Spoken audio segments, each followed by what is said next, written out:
Bienvenidos todos a la conferencia sobre música de esta tarde. Como han comprobado ustedes, el Ateneo de Castellón es multidisciplinar. En esta ocasión acometemos el tema de la música, no solo la música en sí, sino la música comparada internacional, puesto que tanto Maurice Ravel como el Ricardo Viñes son de nacionalidades diferentes y mostramos de esta manera que el Ateneo pues mira también, tiene un carácter de universalidad. Para presentar al conferenciante está el vocal de música, Luis Viciano, que él tiene ahora la palabra. Gracias.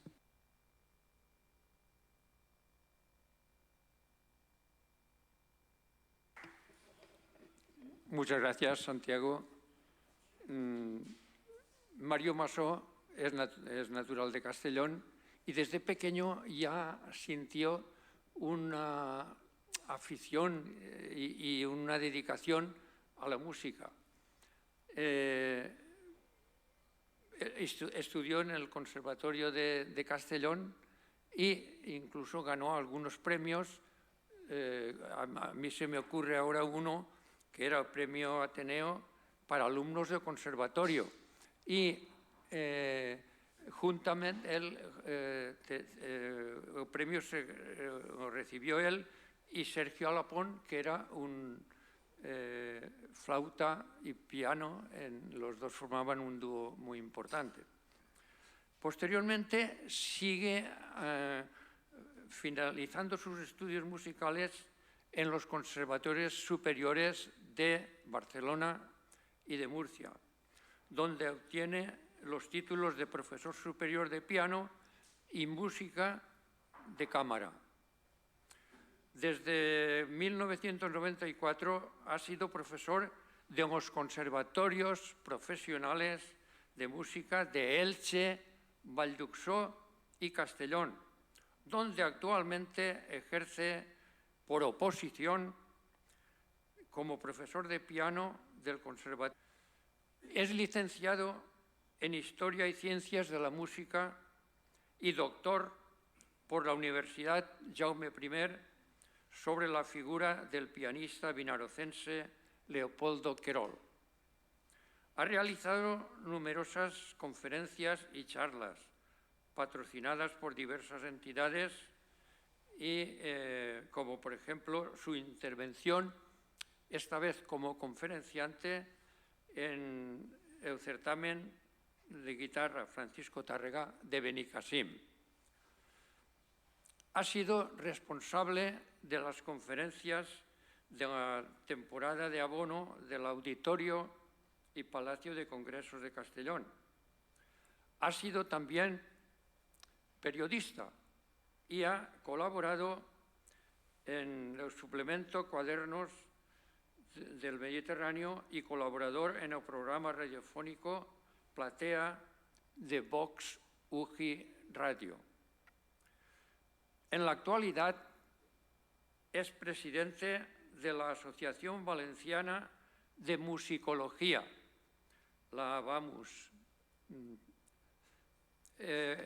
Esta es su conferencia novena en el Ateneo de Castellón.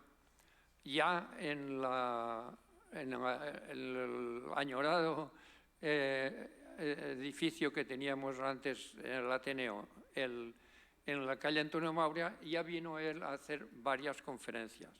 Y en esta de aquí también ha sido pues varias veces también que aquí en el Menador.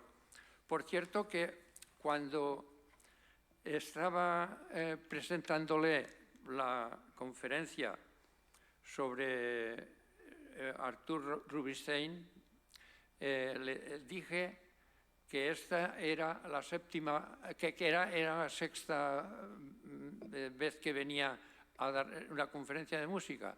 Y él me dijo, te has equivocado, Luis, de una vez, porque no es la sexta, que era la séptima. Por lo tanto, hoy es la novena comparecencia de Mario como conferenciante en esta área musical aquí en el Ateneo de Castellón. Cuando quieras, tienes la palabra.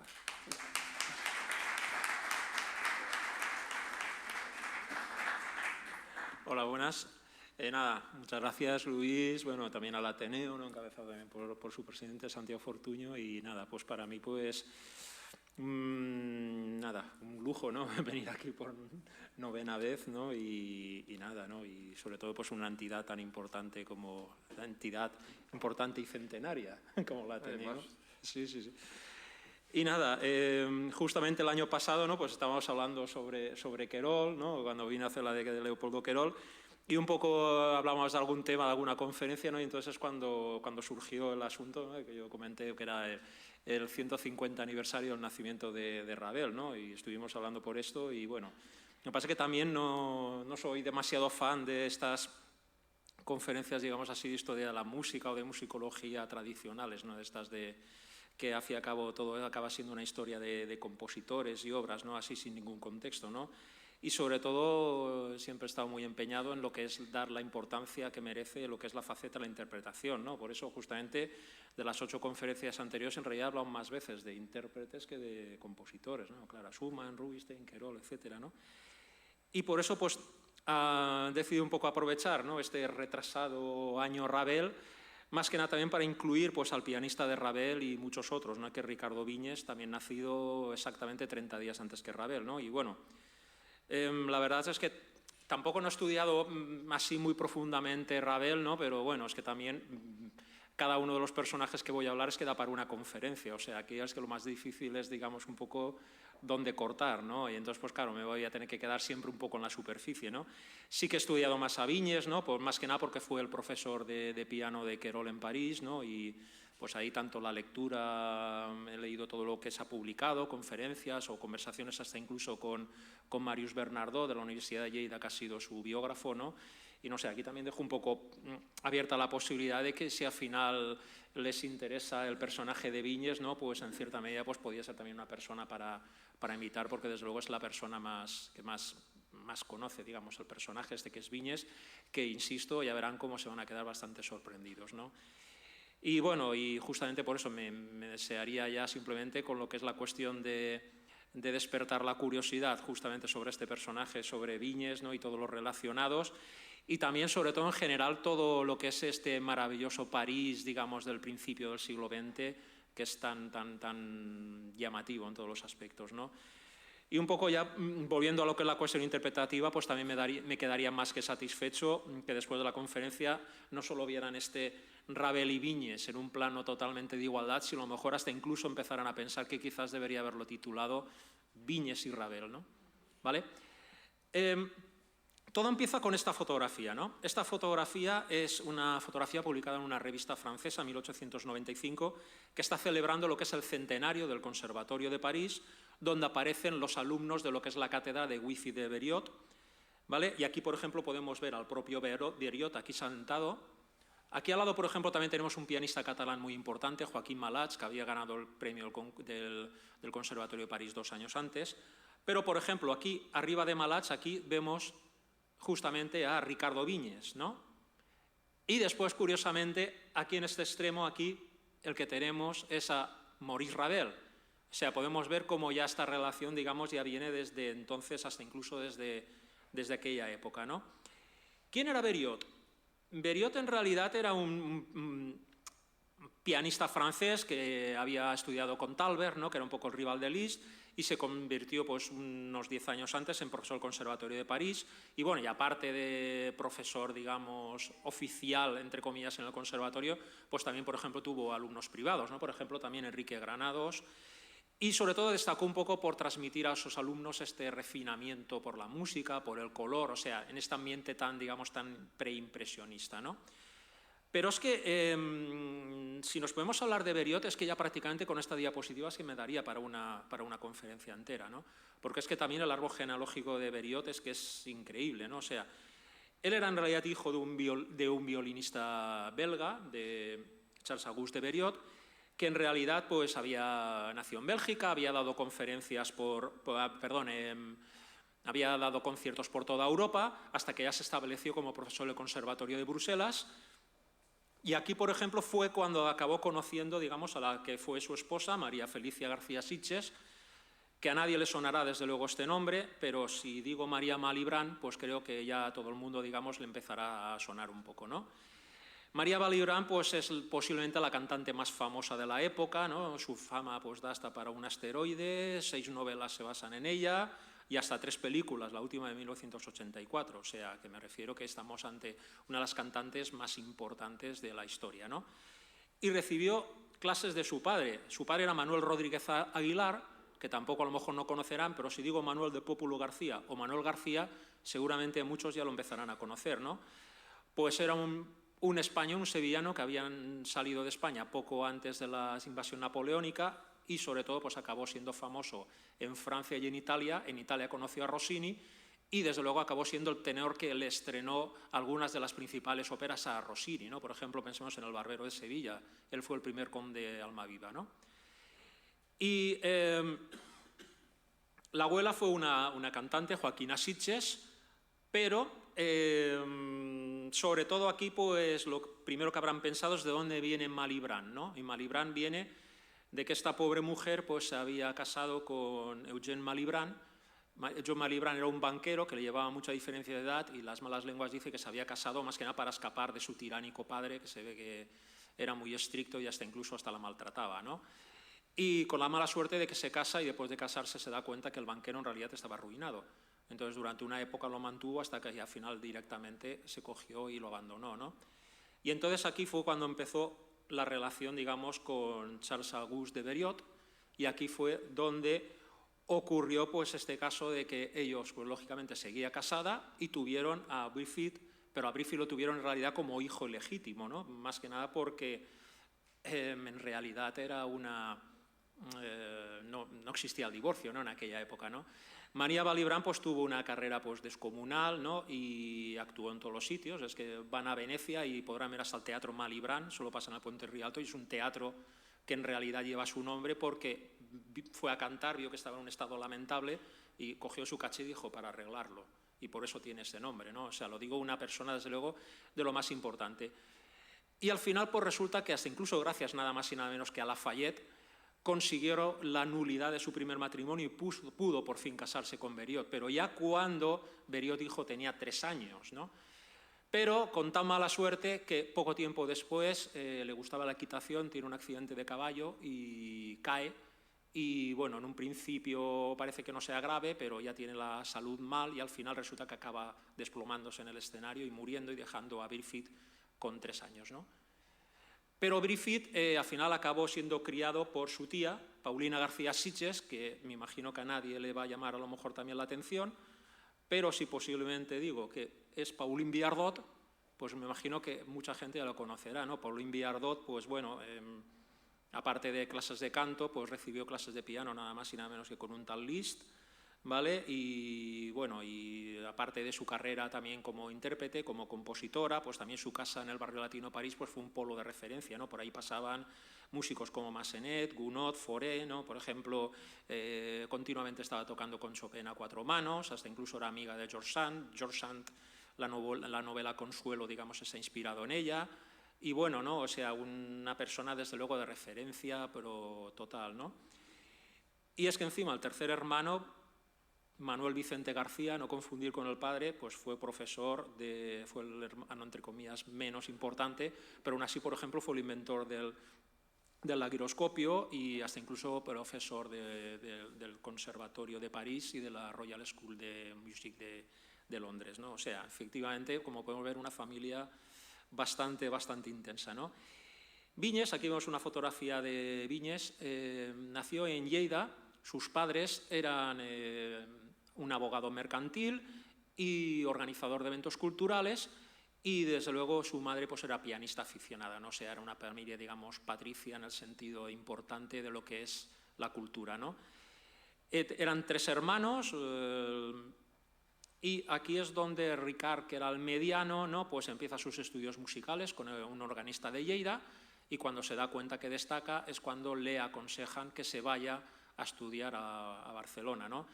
En Barcelona pues llega con 10 años y aquí es donde va a dar clases con esta persona tan sumamente importante, pero desgraciadamente tan poco conocida, ¿no? Que es Pujol, ¿no? Pujol es el padre de lo que es la escuela catalana de piano.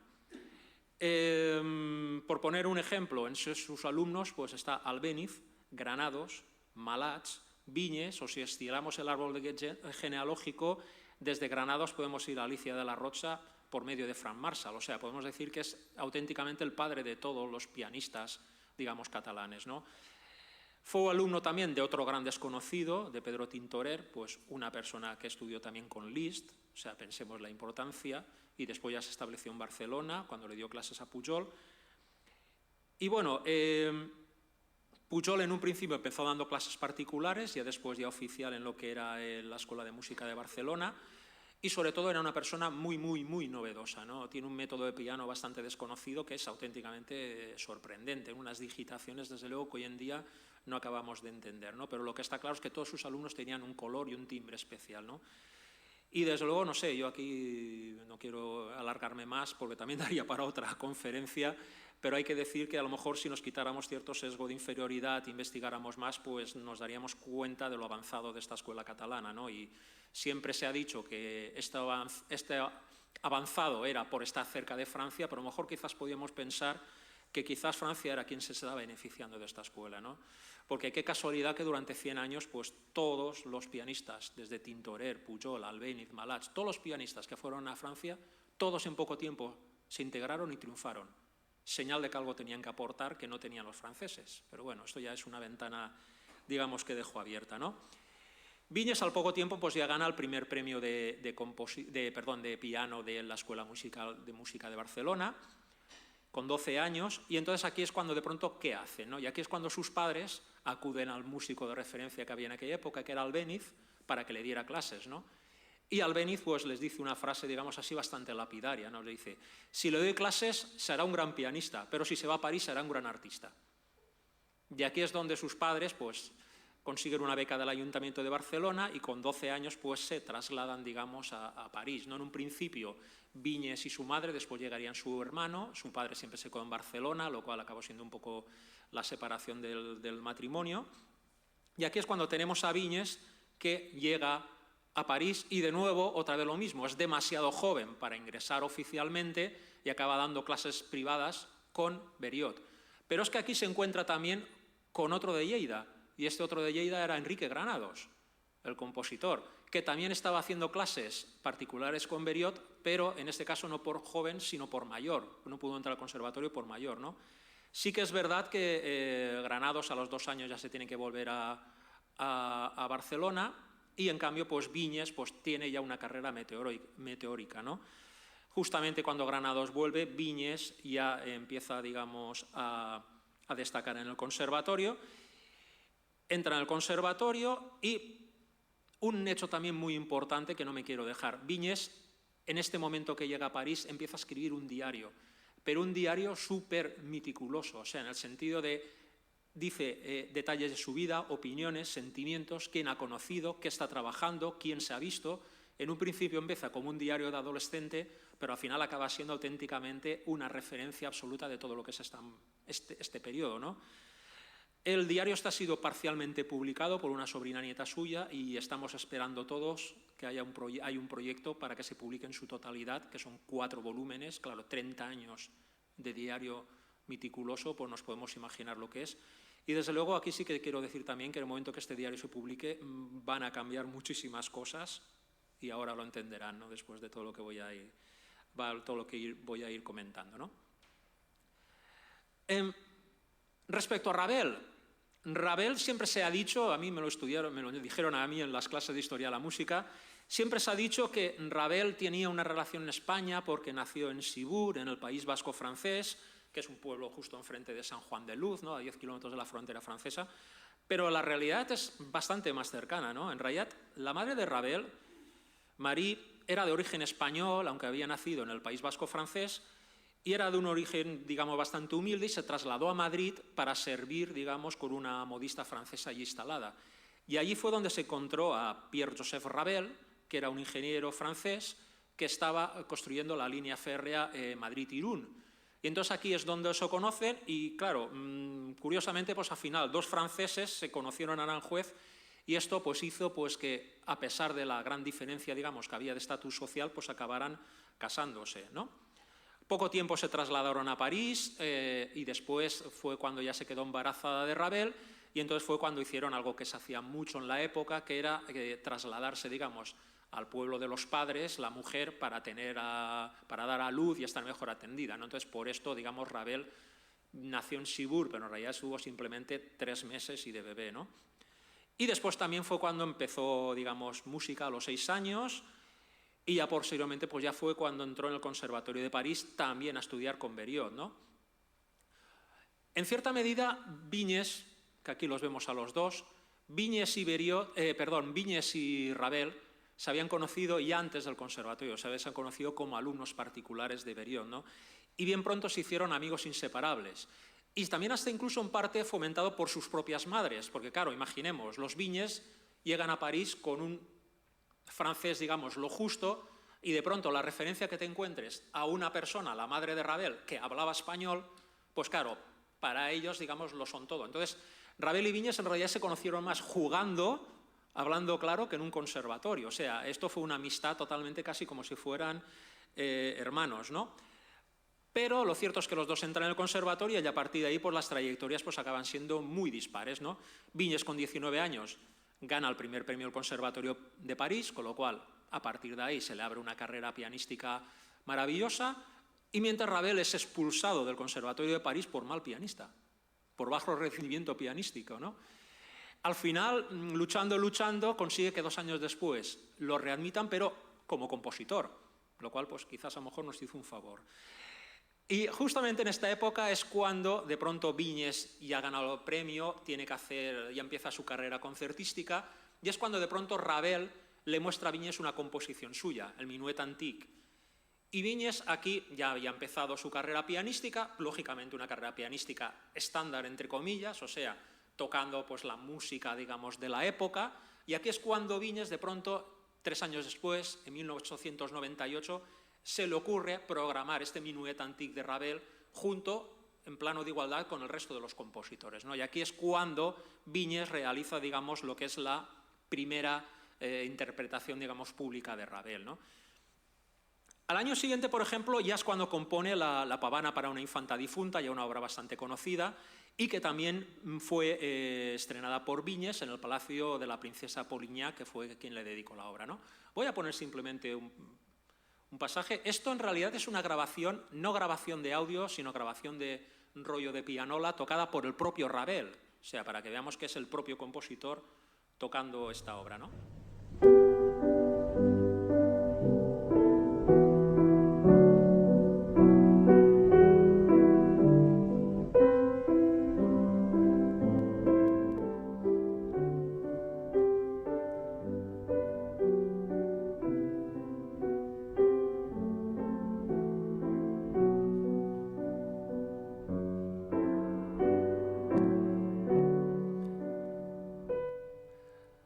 Aprovecho la música de fondo más que nada porque esta señora que ven aquí es que daría para otra conferencia.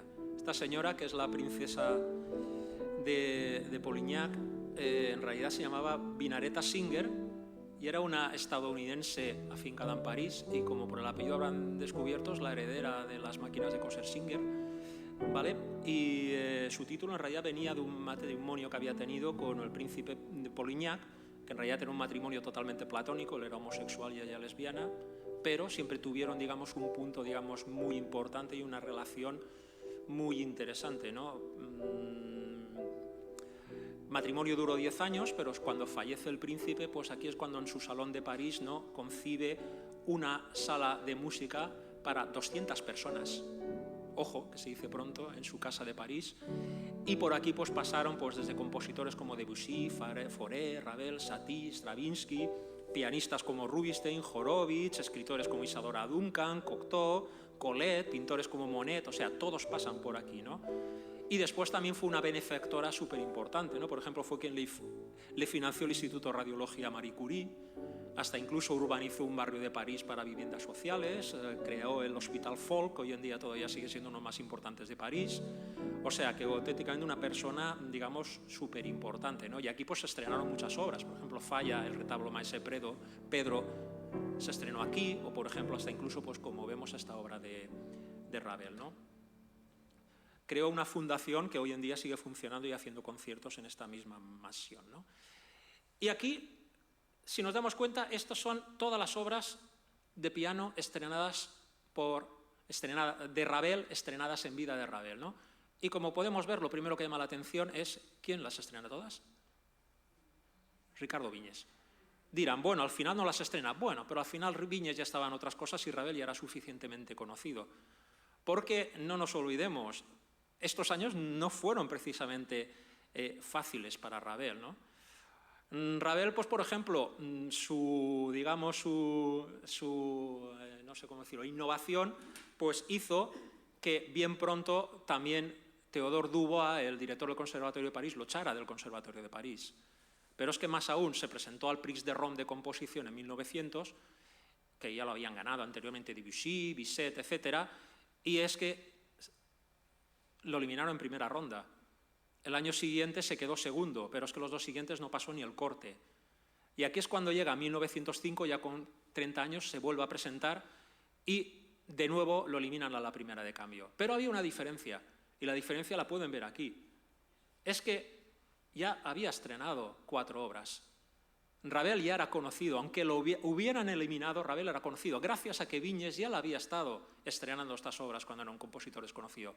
Entonces aquí cambia la cosa. ¿Por qué? Porque se monta un cisco, pero brutal, una polémica que acabó en prensa y acabó hasta una polémica a nivel nacional, y al final el gobierno tuvo que destituir al director del conservatorio y nombrar a un músico, digamos, prestigioso más aperturista, que era Fauré, que a propósito era el profesor de Ravel, ¿no? O sea, podemos decir que esta polémica de Ravel logró que el Conservatorio de París se renovara totalmente y acabó siendo la institución, digamos, tan importante que acabó siendo posteriormente, ¿no? Aquí, por ejemplo, vemos un hecho que desde luego ocurrió a partir de aquí, ¿no? Y es una cosa curiosa, ¿no? Esta foto de esta revista, ¿no? Para los que hemos pasado en circunstancias parecidas, nos puede llegar a aterrar, ¿no? Porque esto es un examen de esta pobre chica, y esta pobre chica en el examen tiene aquí el extremo a un tal Viñes, aquí tiene un tal Albéniz, este es un tal Moszkowski, este es Fauré.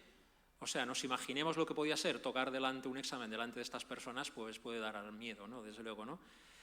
Y bueno, aquí pues lo único que puedo hacer es también, aprovecho colateralmente para decir que recientemente el musicólogo Gossin pues identificó a esta chica como Hélène Léon, ¿no? Que fue la ganadora del primer premio femenino en 1906, pero si la buscamos biográficamente, pues da 0 resultados. Solo hay una ficha en la Biblioteca Nacional de Francia sin fecha de nacimiento ni de muerte, ¿no? Y entonces, pues, podemos imaginar que su vida profesional acabaría poco después, acabaría casándose, no sabemos si con una vida feliz o no, pero desde luego opaca seguro, ¿no? Y aquí pues aprovecho también un poco un homenaje para ella y a tantas ellas pianistas en la historia, ¿no?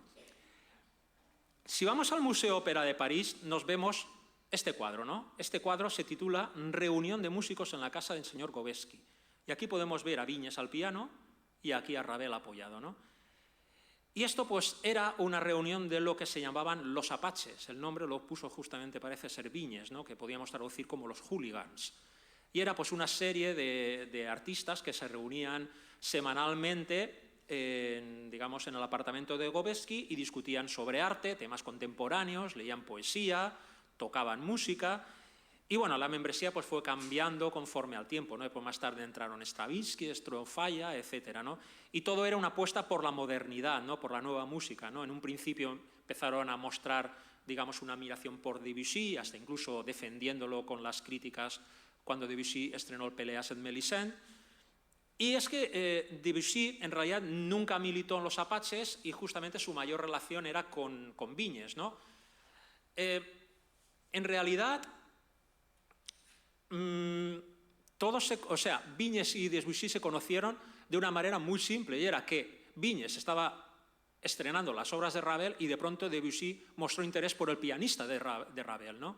Y entonces aquí es cuando de pronto entran en contacto Debussy y Viñes, Y bueno, y aquí Viñes ya era un músico, digamos, 13 años mayor que ellos, ya tenía una cierta fama, ya había estrenado el Preludio para la Siesta d'un Fauno, también el Peleas el Melisén, pero aquí es cuando de pronto pues cambia todo, ¿no? Siempre se ha relacionado un poco a Ravel y a Debussy con el impresionismo, pero en realidad su relación nunca fue demasiado intensa, ¿no? Y inicialmente fue digamos, una admiración de Ravel a Debussy, pero ya a partir del cambio de siglo pues empiezan a distanciarse, ¿no? Un poco también por una cuestión de egos, ¿no? Y aquí pues hay una musicóloga, Leanne Brody, que dice una frase que para mí me parece súper acertada, ¿no? Que es: Debussy y Ravel casi podrían decirse que mantenían una relación simbiótica.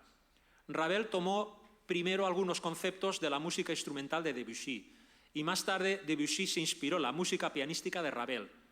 Cada uno se alimentaba de otro y ambos eran estimulados por su intérprete común, Ricardo Viñes. Entonces lo digo más que nada para que veamos, ¿no? O sea, Debussy ya había compuesto 2 obras, que fueron las 2 arabescas, la Suite Bergamasque, pero cuando conoce a Viñes, casualmente todo cambia, ¿no?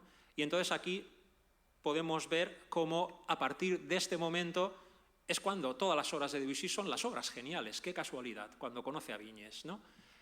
Y bueno, podemos ver hasta incluso aquí mezclado lo que son los estrenos de Ravel y los estrenos de Debussy. Con lo cual, como podemos ver, es que todo esto es en 10 años. Y sobre todo, especialmente para los pianistas, vemos las obras de piano y es que es todo. O sea, es todo, ¿no? Podemos decir, faltan los preludios. Sí, vale. Bueno, Debussy estrenó 8, Viñes 8 y los otros un poco variables. Pero como podemos ver, es que aquí el señor Viñes lo estrenó todo lo de estos 2 compositores, ¿no? Y bueno, y es que hasta incluso decimos, vale, acaba 1909, ya sí, pero en 1909 llega Falla, ya le estrena las danzas españolas. O sea, que me refiero que esto no acaba en ningún momento, ¿no? Y vuelvo a insistir otra vez en las casualidades, entre comillas, ¿no? Ravel, el Minuit Antique,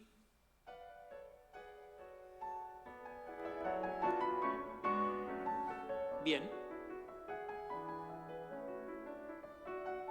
Podemos decir que es una buena obra, pero tampoco no es el culmen de la originalidad.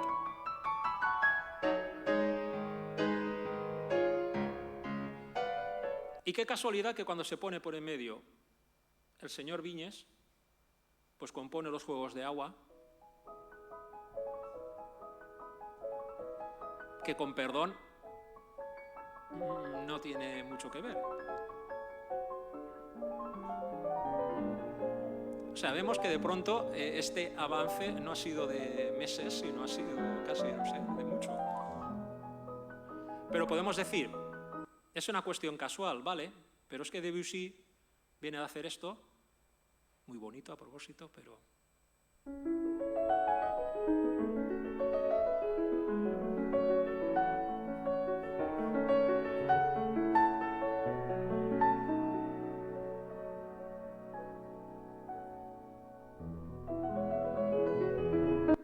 Conoce a Viñes y acaba haciendo esto. Las pagodas de las estampas.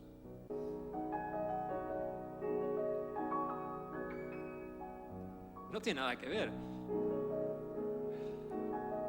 Por eso digo que a lo mejor, claro, sabemos que Viñes no solo era un intérprete, era una persona que se metía muy en todo el proceso compositivo. Estaba todos los días tocando a 4 manos con estas personas y a lo mejor con los diarios nos llevaríamos algunas sorpresas, ¿no? Porque claro, por poner un ejemplo, pues desde luego Ravel no podría haber compuesto el Gaspard de la Nuit si Viñes no conociera y le hubiera regalado el libro Los poemas de Bertrand, por poner un ejemplo, ¿no? Entonces vemos como esta relación desde luego es interesante. Viñes siempre tuvo buena relación con Beriot, aquí vemos una foto ya de mayores, ¿no?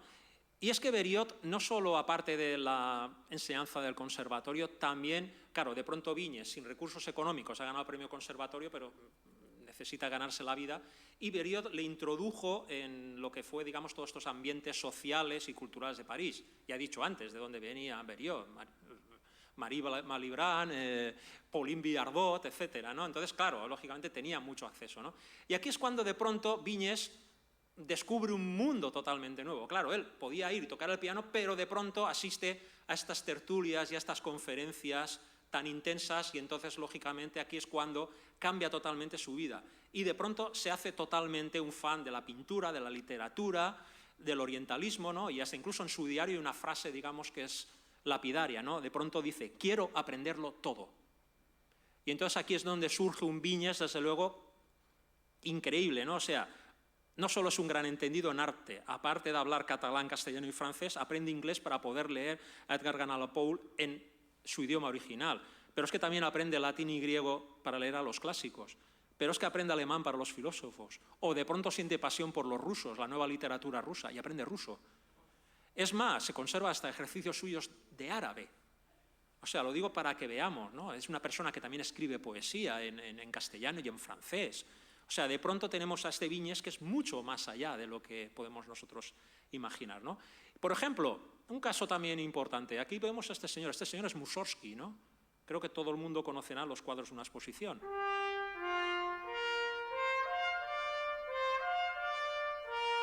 Bien, pero es que esta composición no fue para orquesta.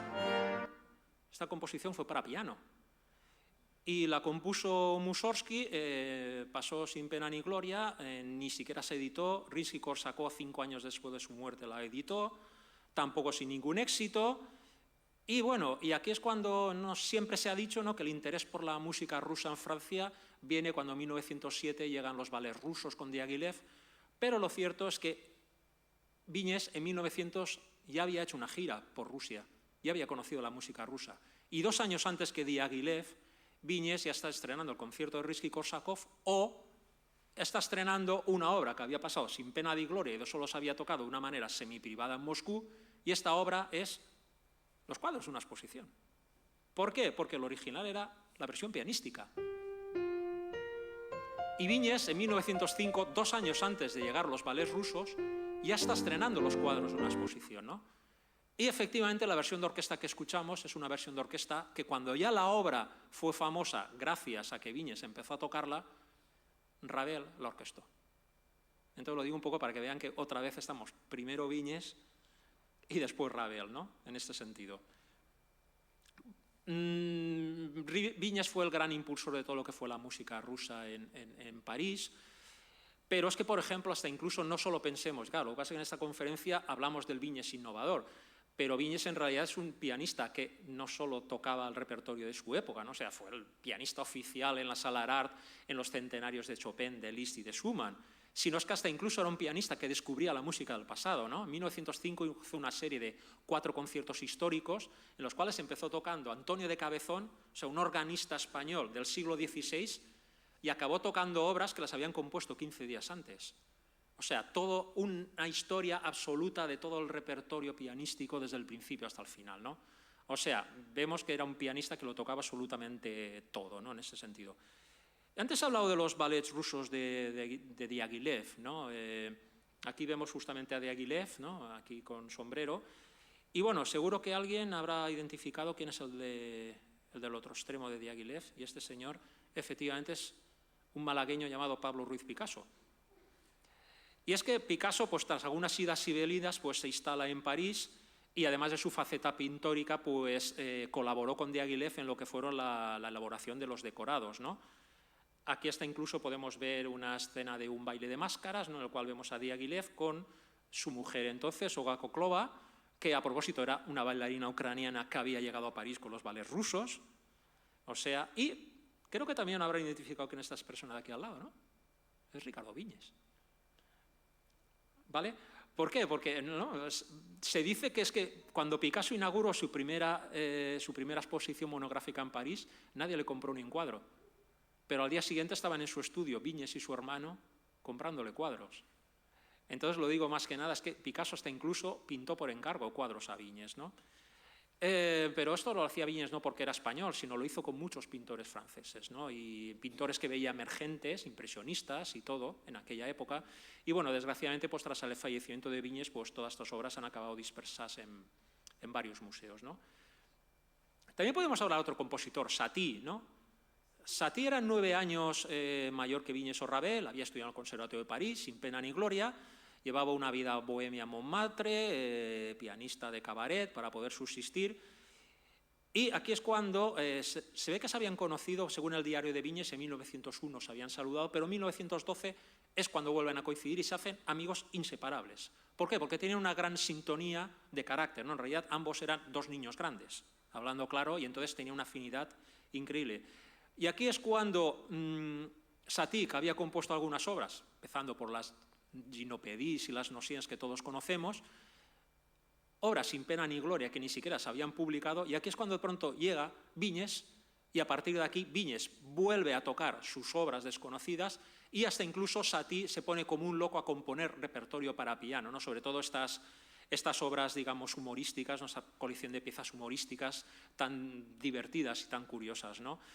Y por supuesto Satie pone a componer obras para pianos, que hasta incluso no solo dedica obras a Viñes, que le acaba dedicando obras hasta a los sobrinos de Viñes, o sea, para que veamos hasta qué punto llegó esta relación, ¿no? Y aquí podemos ver una bonita dedicatoria, ¿no? A mí me encantaría también tenerla, ¿no? Que de pronto eres Viñes, Satie te haga una dedicatoria con un dibujo que te ha hecho Picasso, ¿vale? Pero claro, es que pensemos que en realidad Picasso y la mujer se habían conocido en el ballet Paret de Diaghilev, que la música la había escrito Satie, o sea, ¿vale? Más que nada porque vemos que están todos totalmente relacionados, ¿no? Y aquí un poco como resumen de estos tres compositores, ¿no? Podemos decir, ¿no? Aquí cito un poco a Marius Bernardot, el biógrafo de Viñes, que dice, ¿no? Que Viñes en Ravel pues encontró la amistad, ¿no? Crecen y descubren el mundo juntos. En Debussy la profesionalidad, una relación en cierta medida un poco más distante y profesional, aunque especial, ¿no? Por ejemplo, Debussy no tenía ninguna estima por los intérpretes pianistas, y a la única persona que consiente y hasta incluso le dedica una obra, Poissons d'Or, ¿vale? Es a Viñes, o sea, para que veamos cómo acaba siendo alguien, digamos, importante dentro de lo que era su odio por los pianistas, ¿no? Y en Satie pues, se encuentra por la complicidad, ¿no? Como he dicho antes, eran niños adultos, ¿no? Y bueno, en verano del 1914 pues estalla la Gran Guerra, ¿vale? Aquí voy a ir un poco más deprisa porque sobre todo la parte innovadora es la anterior, ¿no? Estalla la Primera Guerra Mundial. Debussy estaba sufriendo un cáncer de colon y antes de acabar la guerra fallece. Viñes huye, digamos, se refugia en el Pirineo, en el balneario de Bañeres de Vigor, al lado de Lourdes, cerca de la frontera española, aunque bueno, tiene continuas idas y venidas a París. Y bueno, y aquí pues tras los frenéticos primeros años en París, la verdad es que Viñes pues ya había regresado a España. 1908 fue el primer solista en actuar en el recién inaugurado Palau de la Música de Barcelona.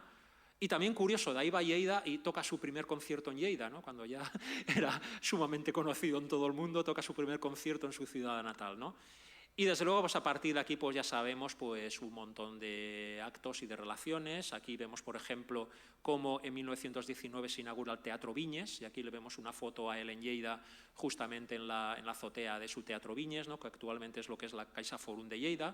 O, por ejemplo, esta foto curiosa, ¿no? Con la banda de Lleida, ¿no? Aquí posando todos ahí con él, ¿no? Pero, desde luego, el caso más curioso es el de Ravel, porque Ravel, cuando estalla la guerra, lo primero que hace es intentar alistarse de aviador. Como era bajito y pesaba poco, creía que lo admitían, pero le dijeron que por viejo no lo podían admitir. Pero al final logró ser camionero de un regimiento de artillería, nada más y nada menos que en el frente de Verdún. Y aquí es donde tenemos a este señor Ravel. Lejos de la épica inicial, pues la verdad es que lo pasó bastante mal como militar. Tuvo que transportar armas ante los bombardeos alemanes. Estuvo en peligro de muerte varias veces, tuvo problemas alimenticios, congelación de pies y hasta final tuvo una desintería con peritonitis que le hizo ser desmovilizado, ¿no? Después de la operación, ¿no? Pero también con la guerra surge una nueva generación. Esta nueva generación son los Sikhs, ¿no? Eran Poulenc, Taillefer, Duret, Cocteau, Milhaud y Honegger, ¿no? Justamente fue Viñes quien introdujo a su alumno Poulenc en este núcleo, ¿no? Y aquí es donde sin renegar de la influencia, en realidad lo que quieren es romper con la estética de Debussy y Ravel. Claro, pensemos y dijimos, ¿también era la estética de Viñes? Pues no. Viñes aquí es cuando vuelve a ser el pianista de vanguardia y el pianista que empieza a estrenar todo el repertorio de esta generación que quería superar su generación. ¿Me entienden por dónde voy, no? Y aquí es por ejemplo, pues donde empieza, pues estrena los movimientos perpetuos a Poulenc, Duret le dedica su romanza sin palabras, etcétera, ¿no? O sea, como podemos ver, la siguiente fase sigue estando Viñes ahí, ¿no?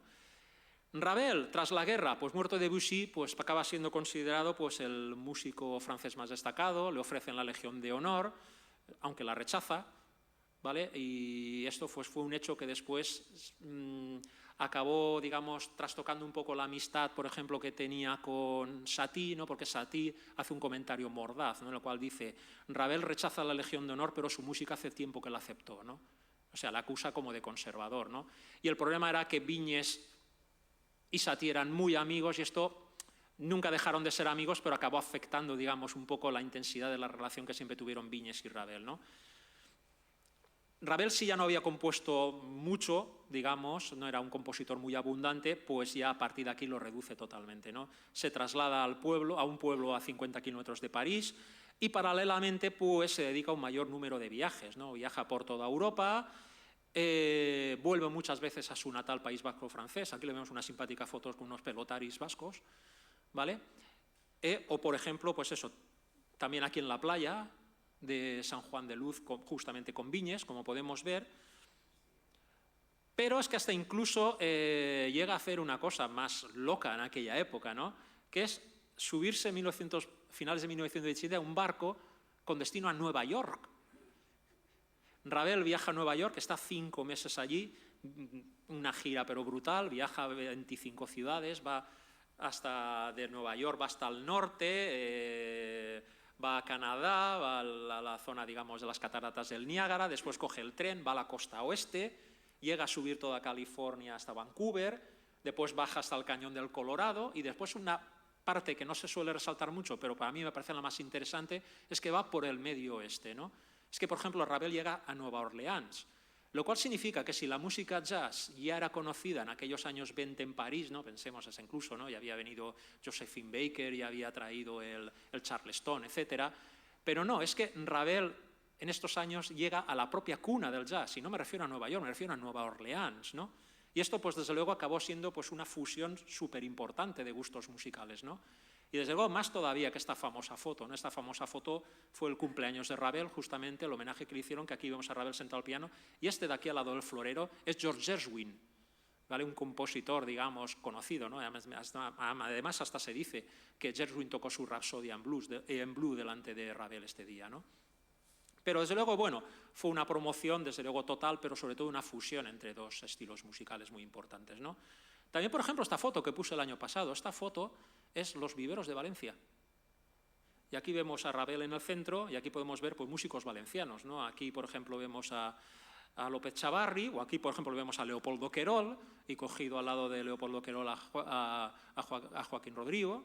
O sea, vemos aquí cómo hasta incluso estuvo en Valencia, ¿no? Es más, esta gira se le alargó, y se la alargó tanto que no llegó al estreno de la que después sería su obra más famosa. O sea, no llegó al estreno del Bolero en la Ópera de París, ¿no?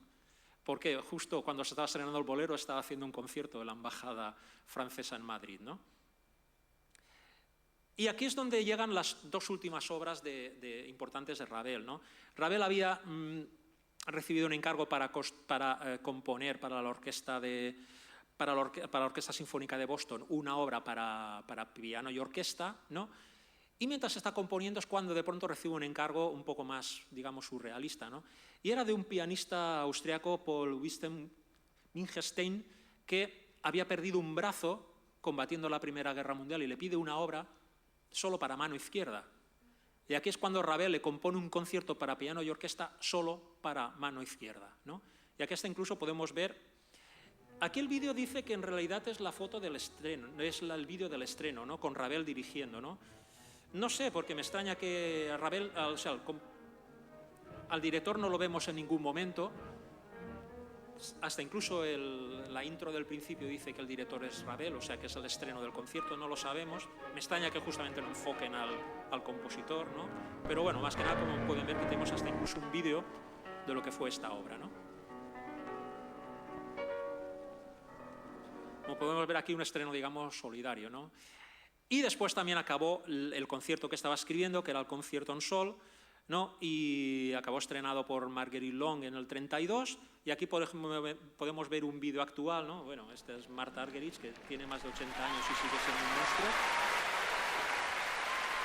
Y si me voy, por ejemplo, a este pasaje, como pueden ver, no hace falta ser muy músico para darnos cuenta que Ravel había vuelto de Estados Unidos.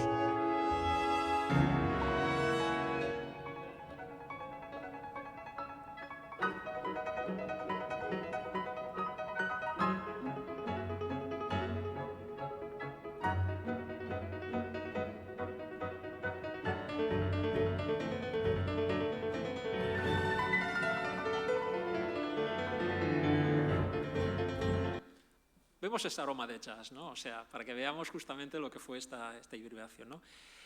Y bueno, justamente poco después del estreno de este concierto, bueno, Ravel, el concierto fue tan famoso que hizo una gira de 3 meses por toda Europa, ¿no? Con Marguerite Long, y justo sufrió un accidente de taxi, que se dio un golpe en la cabeza, que en un principio parecía que no era grave, pero al parecer, digamos, esto le acabó de agravar unos problemas que ya parece ser que se habían manifestado anteriormente.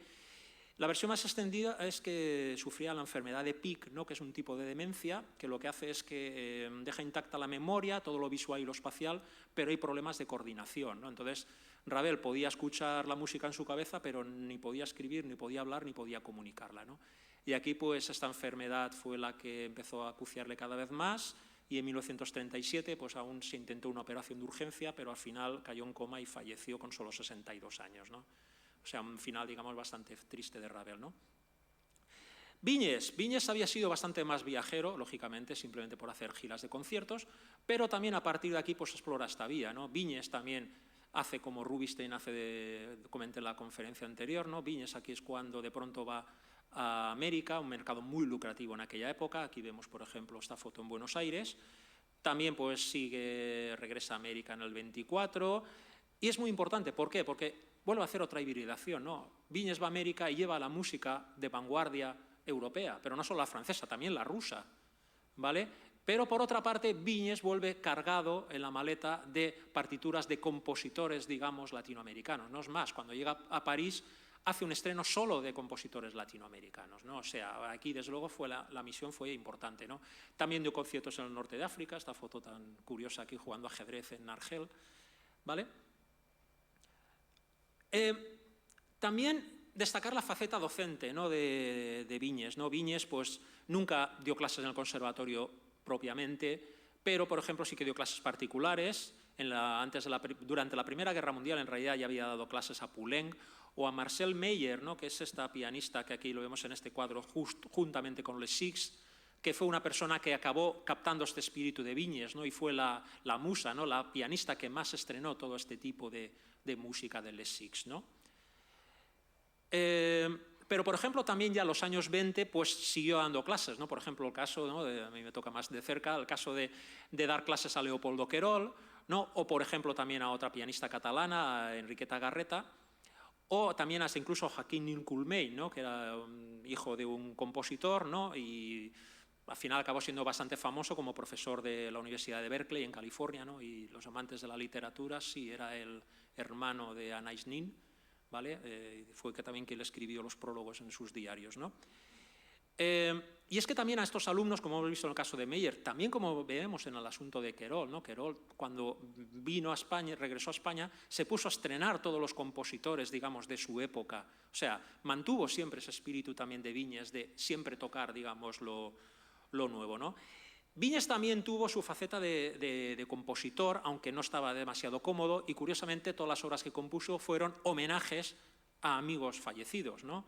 Aquí es como, por ejemplo, hace pues, el Verlaine Minor para Fauré, la Trénodie para Satie, la Crinoline para Léon Fargue, o aquí vemos esta foto, justamente el menuet espectral dedicado a Ravel, en el cual pues, podemos ver aquí al lado justamente el hermano de Ravel, ¿no? Eduard, ¿no? También, curiosamente, no tenemos muchas grabaciones sonoras, no era muy amigo de las grabaciones y todas las que tenemos eran ya cuando ya había pasado la cincuentena, ¿no? En los años 30 regresa a Sudamérica, donde curiosamente permaneció 5 años en Sudamérica, ¿vale? Y aquí podemos ver hasta incluso una foto, esto es San Gregorio, al lado del estrecho de Magallanes. O sea, como podemos ver, recorrió toda Sudamérica, pero de una manera bastante intensa, ¿no? Y después regresó a París, un concierto, digamos, sumamente memorable, ¿no? En el cual pudo hacer Viñes una cosa que desde luego pocos pianistas pueden hacer, que es hacer un concierto de 3 partes con solo repertorio de obras que a él le habían dedicado. O sea, para que veamos, claro, es que se calcula que posiblemente está cerca del centenar, digamos, las obras que le dedicaron en vida a Viñes, ¿no? Y también aquí, curioso, comenzó a tocar todavía una tercera generación, ¿no? Por ejemplo, Leibovitz, que ya estamos en el dodecafonismo y en la escuela de Viena. O sea, es que ya no solo era el pianista de vanguardia de su generación, sino de la posterior, sino de la que vino a enterrar la posterior, ¿no? O sea, como puedo ver, fue novedoso hasta el final, ¿no? También en el 38 no participa en una misión radiofónica conmemorando el aniversario del fallecimiento de Debussy, y justamente aquí le podemos escuchar. Este es Viñes, hablando en francés justamente sobre sus recuerdos, digamos, de Debussy, que había fallecido 20 años antes.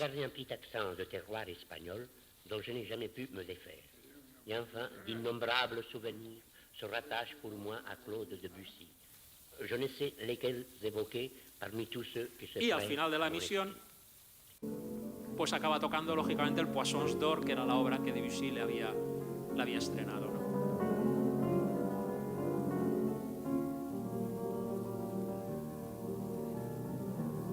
El 1 de septiembre pues empieza la Segunda Guerra Mundial, como todos sabemos.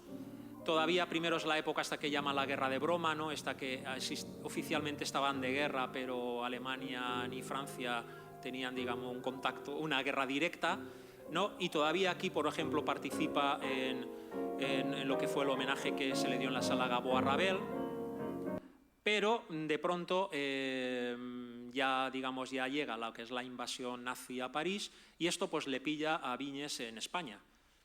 No puede regresar, digamos, a lo que fue, a lo que era París.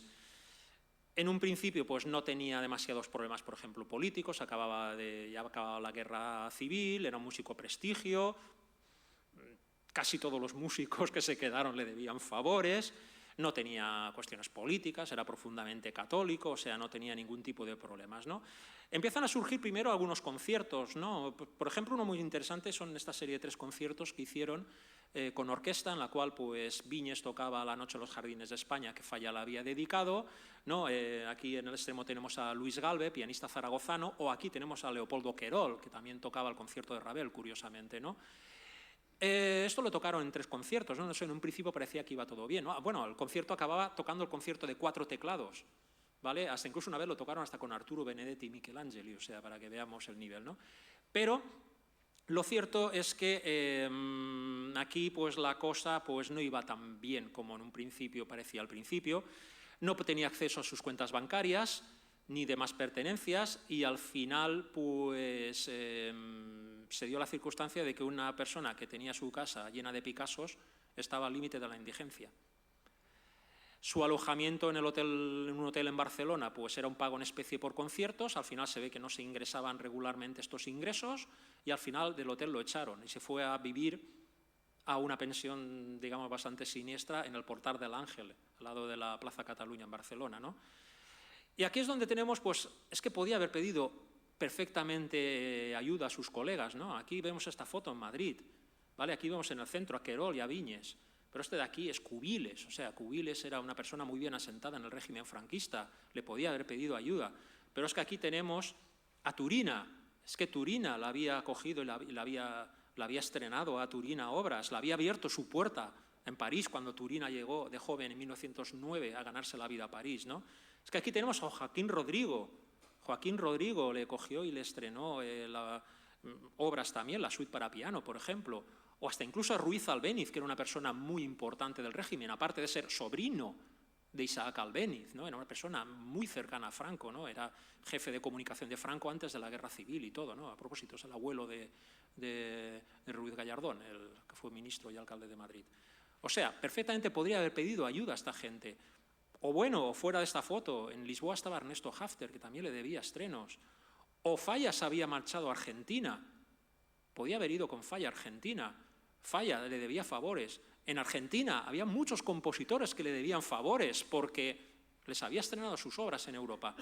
Pero lo cierto es que no lo sabemos muy bien, pero se dejó ir. Aquí vemos la foto de su último concierto en marzo de 1943 en el Palau de la Música de Barcelona. Como podemos ver, simplemente hay que verle la cara, muy desmejorada.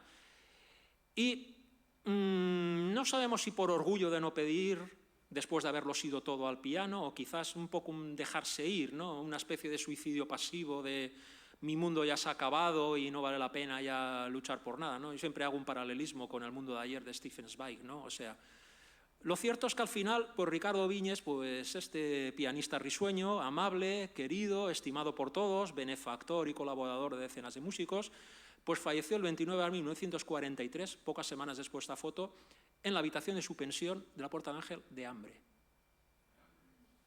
de desnutrición. Curioso. Al tener noticia de su fallecimiento, pues ya, digamos, se celebró un funeral con cortejo fúnebre en Barcelona ese mismo día, y al día siguiente pues ya se trasladó a Lleida, ¿no? Donde fue enterrado junto con su madre, que era su deseo, ¿no? Y en fin, hasta aquí pues un poco todo lo que quería hablar pues de estos dos músicos amigos desde la infancia, que lo fueron toda la música, aunque acabaron de una manera bastante triste, pero bueno, desde luego está claro que cambiaron la historia de la música tan como la conocemos, ¿no? Y espero pues que, como he dicho al principio, pues a ver si alguien ha cambiado su punto de vista, ¿no? Y dentro de esta dupla Ravel-Viñes, Viñes-Ravel, acaben ahora desde luego valorando pues de esta manera diferente, ¿no? A este pianista de Lleida, pues tan imprescindible para la aportación para la música de la primera mitad del siglo XX, ¿no? Yo desde luego ya estaría más que satisfecho, ¿no? Nada, muchas gracias.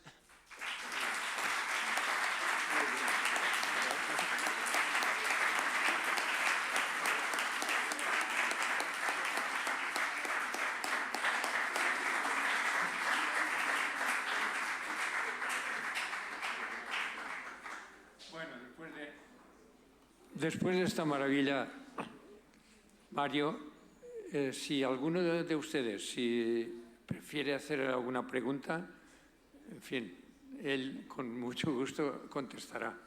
Si la sé, claro. Una curiosidad. Sí. ¿Tenían alguna relación amorosa, Ravel y Viñes? Ahora vemos un melón complicado, porque en realidad aquí en esta generación había mucha gente, bueno, muchos de estos que, no sé cómo decirlo, podemos decir que en realidad nunca se le conoce ninguna relación amorosa, ni heterosexual ni homosexual. Por ejemplo, el caso de Falla, por ejemplo, el caso de Viñes, por ejemplo, el caso de Ravel. No lo sabemos. También es verdad que en esta época ya empezaba a ser, Poulenc, por ejemplo, era abiertamente homosexual, o sea, ya empezaba a ser, digamos, un poco no tan represiva, digamos, lo que era la cuestión de la homosexualidad, ¿no? Pero no tenemos ninguna referencia. La única referencia que hay creo que es simplemente un musicólogo, alguien que escribió un libro, no me acuerdo ahora el nombre, que simplemente atribuye, por ejemplo, que Viñes era homosexual simplemente porque en su diario hace una referencia de que se había sentado un hombre guapo en un café. No me parece precisamente una prueba muy concluyente. Y la verdad es que no sé, no me consta ninguna referencia tanto en un sentido como en otro. No lo sé. Ahí no lo puedo contestar. No sé, igual a lo mejor más adelante pues sí que podemos saber otras cosas, pero por de pronto no, pero es un caso también Falla, por ejemplo, también una persona que no tuvo tampoco ninguna relación conocida, ¿no? Gracias. ¿Nada? Bueno, pues si no se os ocurre ninguna otra pregunta, le damos las gracias a nuestro amigo Mario por esta maravilla.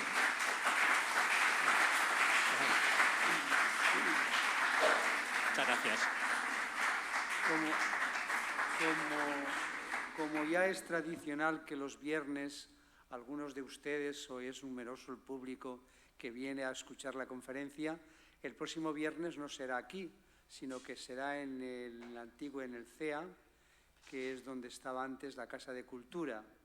Digo porque será a las 6:45 y consistirá en un homenaje a la figura de don Federico García Moliner, que será una semblanza acerca de esta figura y su representación en Castellón y en España. Muchas gracias y hasta el viernes.